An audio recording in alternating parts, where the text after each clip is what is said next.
Hello students, welcome to your own channel I पढ़ाई। और आज के इस वीडियो में हम लोग क्लास 9th का चैप्टर मोशन के जो फर्दर टॉपिक्स हैं जो कि है पोजीशन, फिर है डिस्टेंस और डिस्प्लेसमेंट, ये सब हम करने वाले हैं। ठीक है, तो आज की वीडियो सिर्फ इस पे बेस्ड होगी। और हाँ, वीडियो शुरू करने से पहले, चैप्टर पढ़ाने से पहले मैं आपको रिमाइंड कराना चाहूँगी, ये जो कोट हमने फर्स्ट लेक्चर में पढ़ा था, take a small step every day. तो आई होप कि you are remembering to take a small step every day. हर रोज़ थोड़े थोड़े एफर्ट्स कर रहे हो ना अपने गोल तक पहुँचने के लिए। अगर कर रहे हो तो वेरी गुड, और अगर नहीं कर रहे तो आज से, अभी से शुरू कर दो, है ना। ओके, तो चलो अब हम बिना फर्दर टाइम वेस्ट किए अपना टॉपिक शुरू करते हैं। तो लास्ट लेक्चर में अगर मैं आपको थोड़ा सा याद करवाऊँ तो हम लोगों ने रेस्ट एंड मोशन के बारे में पढ़ा था। हम लोगों ने पढ़ा था कि रेस्ट एंड मोशन रिलेटिव होते हैं, they are relative to each other. और आज के इस वीडियो में हम लोग पढ़ेंगे कि भाई जो ऑब्जेक्ट है, हम बार बार उसकी पोजीशन के बारे में बात कर रहे हैं कि ऑब्जेक्ट की जो पोजीशन है वो अगर बदलती है किसी के रिस्पेक्ट में तो हम कहते हैं कि वो मोशन में है। अगर वो नहीं बदलती है किसी के रिस्पेक्ट में तो हम कहते हैं कि भाई वो रेस्ट पर है। तो पोजीशन को हम डिफ़ाइन कैसे करते हैं, पोजीशन किसी भी ऑब्जेक्ट की हम कैसे डिसाइड करते हैं। देखो, अब इसका बहुत सिंपल सा एग्जांपल है। मानो आप लोगों ने अपने घर पे अपने फ्रेंड को बुलाया, है ना। आपका घर कहीं यहाँ है, आप लोगों ने अपने घर पे अपने फ्रेंड को बुलाया साथ में पढ़ाई करने के लिए। ठीक है, तो अब आपका फ्रेंड कहीं दूर रहता है, लेट्स से यहाँ रहता है ना। तो आप उसे कैसे बताओगे कि आपका घर का एड्रेस क्या है? सीधा बोल दोगे कि भाई यहाँ से, अपने घर से इतने किलोमीटर की दूरी पे आ जाना, मेरा घर मिल जाएगा? ऐसा नहीं पॉसिबल ना। क्यों नहीं पॉसिबल? क्योंकि भाई अगर आप जैसे उसे कहते हो कि अपने घर से ना 5 किलोमीटर की दूरी पे आ जाना, मेरा घर मिल जाएगा, तो 5 किलोमीटर तो किसी भी डायरेक्शन में हो सकता है ना। पता चले वो बेचारा कहीं का कहीं और पहुँच गया, है ना। तो आपको क्या बताना पड़ेगा? आपको सबसे पहले एक लैंडमार्क बताना पड़ेगा। जैसे कोई मॉल हो घर के आसपास, या कोई ख़ास बिल्डिंग हो। जैसे लेट से कोई मॉल है, यहाँ पे कोई लेट से मॉल है, ठीक है। तो आप उसे क्या कहोगे कि भाई इस मॉल तक पहुँच जाना। चलो, वो यहाँ तक आ गया। अब आप उसे कह सकते हो कि इस मॉल से 1 किलोमीटर की दूरी पर मेरा घर है, ठीक है। अच्छा, लेकिन यहाँ पर अब एक चीज़ और बतानी पड़ेगी आपको। उसे क्या बताना पड़ेगा? आपने डिस्टेंस तो बता दिया, लेकिन आपको डायरेक्शन बतानी पड़ेगी कि भाई मॉल से आप लेफ़्ट साइड पर चलते जाना, ठीक है। आप इस साइड पे चलते जाना, तो वहाँ से 1 किलोमीटर की दूरी पर आपको मेरी सोसाइटी दिखेगी, उसमें मेरा ये नंबर का घर है। ऐसे बताओगे ना। यानी कि किसी भी ऑब्जेक्ट की या किसी भी जगह की पोजीशन बताने के लिए क्या चीज़ें ज़रूरी हैं? एक तो डिस्टेंस ज़रूरी है ना, और डायरेक्शन ज़रूरी थी, और एक रेफरेंस पॉइंट ज़रूरी था, है ना। क्योंकि आपने जो ये रेफरेंस पॉइंट बताया, उससे आपके घर की पोजीशन बताना बहुत इजी हो गया, राइट। तो हमने क्या देखा अभी कि किसी भी चीज़ की पोजीशन बताने के लिए 3 चीज़ें बहुत ज़्यादा ज़रूरी हो जाती हैं। कौन कौन सी? एक तो रेफरेंस पॉइंट, यहीं पर मैं रेफरेंस पॉइंट को एक बार डिफाइन कर देती हूँ आप लोगों के लिए। आप लिख सकते हो कि टू डिस्क्राइब, अपनी कॉपीज़ निकाल लो और पहले लेक्चर के बाद के अगले पेज पर आप नोट्स अपने लिखते रहो ताकि आपको रिवाइज करने में आसानी हो।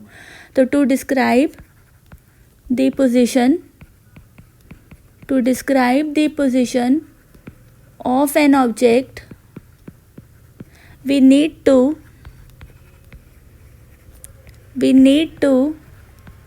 specify a reference point, and इसे हम क्या बोलते हैं? Called origin. इसे हम बोलते हैं ओरिजिन, ठीक है। तो जैसे कि कोई भी ऑब्जेक्ट है, मानो ये ओरिजिन है, यहाँ पे कोई भी ऑब्जेक्ट है ए, ठीक है। तो मुझे क्या बताना पड़ेगा? ओरिजिन ओ के रिस्पेक्ट में मुझे उसकी पोजीशन बतानी पड़ेगी, है ना। तो वहाँ से मुझे उसका डिस्टेंस चाहिए और डायरेक्शन चाहिए, राइट। तो एक हो गया पोजीशन बताने के लिए रेफरेंस पॉइंट ज़रूरी। दूसरा क्या हो गया? Distance from reference point, distance from reference point. और तीसरा क्या हो गया, direction with respect to reference point. ठीक है, आगे समझ। ओके, तो अब जैसे मानो ओ जो है वो जो मानो ए है, ए ऑब्जेक्ट है, वो ओ से ओरिजिन से हमारे 2 किलोमीटर की दूरी पे है। तो आप ए का पोजीशन कैसे बताओगे, position of A will be +2 kilometre. Okay, मानो कोई ऑब्जेक्ट बी है, उसका पोजीशन कैसे बताओगे, मानो वो इससे टोटल कितनी दूरी पर है, लेट्स से 4 किलोमीटर की दूरी पर है, तो बी का पोजीशन कैसे बताओगे, +4 किलोमीटर। यहाँ पे मैंने प्लस साइन क्यों यूज़ किया, डायरेक्शन बताने के लिए, है ना, कि वो राइट साइड पर है ओरिजिन की। क्योंकि मानो अगर मेरे पास एक तीसरा ऑब्जेक्ट होता सी, जो यहाँ से 2 किलोमीटर की दूरी पर होता ओरिजिन से, तो मैं सी की पोजीशन कैसे बताती, -2 किलोमीटर। आया समझ में। ठीक है, तो आगे बढ़ते हैं।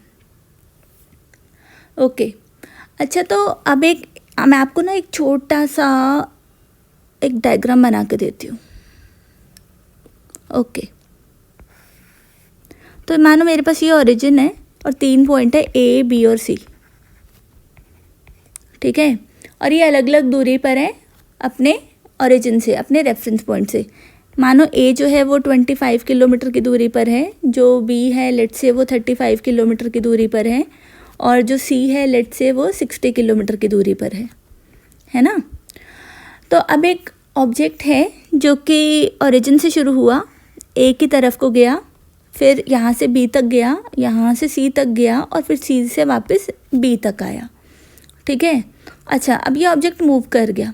अगर मैं आपसे पूछूं कि भाई इस ऑब्जेक्ट ने कितनी दूरी तय की, यानी कि इसने कितना दूर चला, इसका डिस्टेंस ट्रैवल्ड क्या था, तो आप क्या करोगे, कैसे बताओगे मुझे कि भैया जो इसका डिस्टेंस ट्रैवल्ड था ना, इसका जो डिस्टेंस ट्रैवल था वो क्या था, वो पहले तो ओ से ए तक गया, फिर ए से बी तक गया, फिर बी से सी तक गया, और फिर वापस सी से बी तक आया।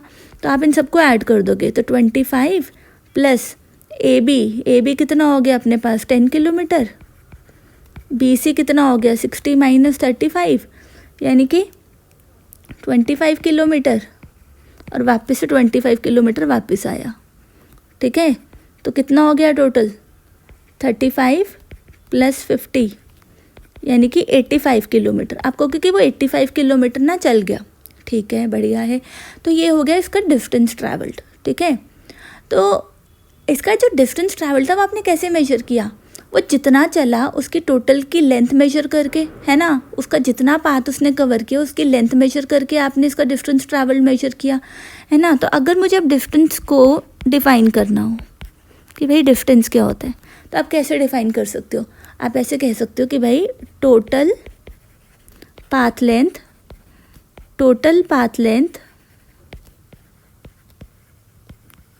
covered by an object is called distance traveled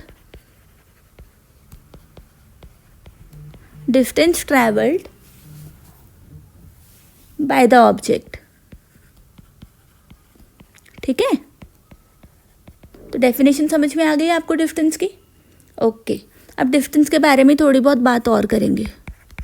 तो डिस्टेंस ट्रैवल्ड हमने कह दिया कि भाई ये क्या होता है, ये होता है टोटल पाथ लेंथ कवर्ड, है ना, ये होता है टोटल पाथ लेंथ कवर्ड। आगे इतना समझ में। अच्छा, अब देखो भाई जो डिस्टेंस ट्रैवल्ड होता है ना, इसको समझाने के लिए या इसको स्पेसिफाई करने के लिए हमको सिर्फ और सिर्फ किसकी ज़रूरत पड़ती है, मैग्नीट्यूड की, है ना। किसके मैग्नीट्यूड की, पाथ लेंथ के मैग्नीट्यूड की। हमें ये बताने की बिल्कुल भी ज़रूरत नहीं पड़ती कि जो हमारा ऑब्जेक्ट है वो किस डायरेक्शन में जा रहा है, वो ऐसे गया या वो ऐसे आया। डायरेक्शन बताने की कोई ज़रूरत नहीं है, खाली क्या चाहिए हमें, इसका मैग्नीट्यूड। तो आप ऐसा लिख सकते हो यहाँ पर, ये इंपॉर्टेंट पॉइंट है कि to specify distance traveled we need to specify only the magnitude, कि भाई हमें सिर्फ और सिर्फ उसका मैग्नीट्यूड बताने की ज़रूरत है, ठीक है, और क्या बताने की ज़रूरत नहीं है, उसकी direction, and not the direction of motion. अब आगे जाके पढ़ोगे कि फिज़िक्स में ऐसी क्वांटिटीज़ को हम क्या बोलते हैं, स्केलर क्वांटिटीज़ बोलते हैं, जिन्हें स्पेसिफाई करने के लिए हमें सिर्फ और सिर्फ उनके मैग्नीट्यूड की ज़रूरत पड़ती है, डायरेक्शन से हमें कोई लेना देना नहीं होता, ठीक है। अच्छा, इसका जो एसआई यूनिट होता है ना डिस्टेंस का, वो क्या होता है, मीटर पर सेकंड, सॉरी मीटर, ओके। इसका जो एसआई यूनिट होता है वो क्या होता है, मीटर। अच्छा, दूसरी बात आप जो ध्यान रखो यहाँ पर कि व्हीकल्स में ऐसा कौन सा डिवाइस हम यूज़ करते हैं जो कि डिस्टेंस मेजर करता है, उसे हम बोलते हैं ओडोमीटर। इन सब पे क्वेश्चंस आते हैं तो ध्यान से नोट्स बना लो इनके। उसे हम क्या बोलते हैं, ओडोमीटर। आया इतना समझ में, हो गया क्लियर। अच्छा चलो अब वापस आते हैं एक बार पिछले वाले डायग्राम पे। अब अगर मैं यहाँ पर आपको कहूँ कि भाई ये ऑब्जेक्ट जो है जो वो ओ से शुरू होकर ए पे गया, फिर ए से बी पे गया, बी से सी पे गया और सी से वापस बी पे आया, क्या आप मुझे बता सकते हो कि इसकी जो इनिशियल पोजीशन है और इसकी जो फाइनल पोजीशन है उसके बीच का शॉर्टेस्ट पाथ कौन सा है? सबसे छोटू वाला पाथ, सबसे शॉर्टेस्ट पाथ कौन सा होगा? शॉर्टेस्ट पाथ क्या होता है? वो शॉर्टेस्ट पाथ दो पॉइंट्स के बीच का हमेशा स्ट्रेट लाइन होती है जो उन दोनों को जोड़ती है। तो यहाँ पे कौन सी लाइन इन दोनों को जोड़ रही है? ये वाली लाइन। तो शॉर्टेस्ट पाथ लेंथ कितनी हो गई यहाँ पे? ओ से बी तक की दूरी जो कि कितनी है? 35 किलोमीटर, है ना। तो ये जो हमने अभी शॉर्टेस्ट पाथ कैलकुलेट किया, shortest path between initial and final position, shortest path between initial and final position, इसको हम क्या बोलेंगे कि कितना हो गया टोटल? 35 किलोमीटर हो गया, ठीक है। इसको हम क्या बोलेंगे? ऑब्जेक्ट का डिस्प्लेसमेंट, कि ऑब्जेक्ट कितने से डिस्प्लेस हुआ। तो ये एक अलग टर्म आ गया अपने पास, क्या आ गया? डिस्प्लेसमेंट। इसको डिफाइन कर दो अब कि shortest distance measured from initial to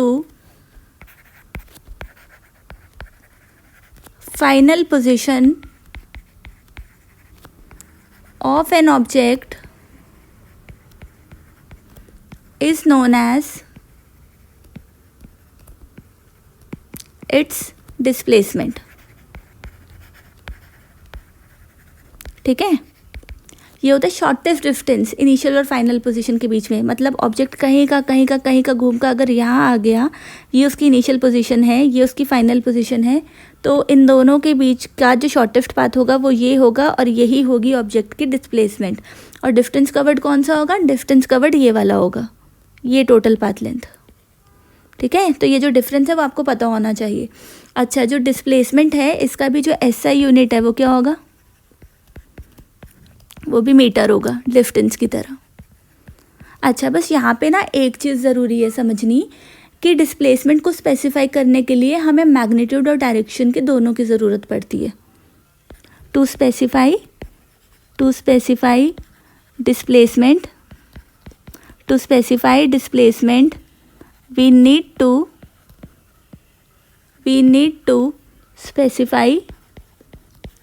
specify both magnitude and motion and direction of motion।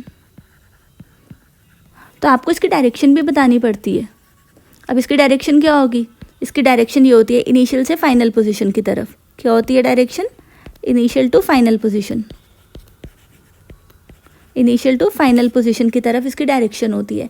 Physics में हम ऐसी क्वांटिटीज़ को क्या बोलते हैं? Vector quantities. ये आप आगे जाके पढ़ोगे क्लास 11th में, ठीक है। इतना समझ में आ गया अपने को? तो डिस्टेंस एंड डिस्प्लेसमेंट क्लियर हो गया। अच्छा, अब हम लोग क्या कर सकते हैं? कुछ क्वेश्चंस कर सकते हैं। जैसे पहला क्वेश्चन अपने पास आ गया कि an object has moved through a distance, can it have a zero displacement? If yes, support your answer with an example. तो भाई सोचो क्या होगा इसका आंसर। ऑब्जेक्ट कुछ डिस्टेंस से मूव किया, क्या उसका ज़ीरो डिस्प्लेसमेंट हो सकता है? हाँ बिल्कुल हो सकता है।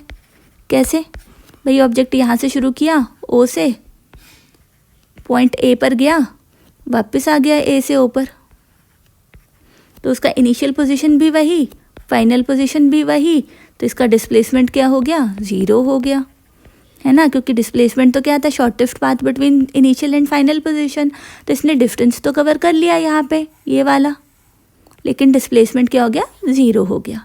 ठीक है। अच्छा, इसका एग्जाम्पल जैसे अगर आपको लिखना हो ना प्रॉपर वर्ड्स में, तो क्या लिख सकते हो? एग्जाम्पल, एग्जाम्पल आप लिख सकते हो इसका, when an athlete covers one complete round of a circular track, his displacement is zero.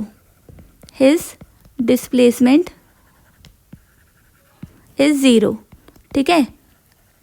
तो एक एथलीट जब एक सर्कुलर ट्रैक का एक पूरा राउंड लगा लेता है, तो वो शुरू भी लेट से यहाँ से हुआ, फिर मूव करते करते वापस यहाँ पर आया, तो फाइनल पोजीशन भी यही हुई, तो उसका जो डिस्प्लेसमेंट होगा क्या होगा? ज़ीरो होगा। ठीक है। अगले क्वेश्चन पे आ जाओ। A farmer moves along the boundary of a square field of side 10 metre in 40 second. ठीक है, तो एक स्क्वायर फील्ड बना लेते हैं हम। ठीक है, इसकी साइड जो है वो 10 मीटर है, और वो एक पूरा चक्कर कितनी देर में लगा रहा है? 40 सेकेंड में लगा रहा है। What will be the magnitude of displacement of the farmer at the end of 2 minutes 20 seconds from his initial position. तो मान लो उसकी इनिशियल पोजीशन ए है, यहाँ से वो इस तरह से चक्कर लगा रहा है। ठीक है, इन पॉइंट्स को BCD मार्क कर दो। अच्छा, अब हमें बताना है कि भाई 2 मिनट 20 सेकेंड्स के बाद इसकी डिस्प्लेसमेंट क्या होगी। तो सबसे पहला तो काम ये करो कि ये टाइम को ना सेकेंड्स में कन्वर्ट कर लो। 2 मिनट 20 सेकेंड्स को सेकेंड में कन्वर्ट कर लो, तो कितना हो जाएगा? 1 मिनट में 60 सेकेंड्स प्लस 20 एक्स्ट्रा, तो 120 प्लस 20 140 सेकेंड्स, है ना, ये हो गया टाइम। अच्छा, अब अपने को पता है कि भाई वो 40 सेकेंड में ना एक राउंड लगाता है। ठीक है, तो यूनिटरी मेथड से 1 सेकेंड में वो कितने राउंड्स लगाएगा? 1/40, तो 140 सेकेंड्स में वो कितने राउंड लगा लेगा? 140/40, तो इसे सॉल्व करो, कितना आ जाएगा तुम्हारे पास? 7/2 राउंड्स, मतलब 3.5 राउंड्स, मतलब 3.5 राउंड, है ना। तो मतलब एक चक्कर लगाया, दूसरा चक्कर लगाया, तीसरा चक्कर लगाया, फिर आधा चक्कर लगाया, तो वो यहाँ पहुँचा। तो डिस्प्लेसमेंट क्या होगी? ये डिस्टेंस AC।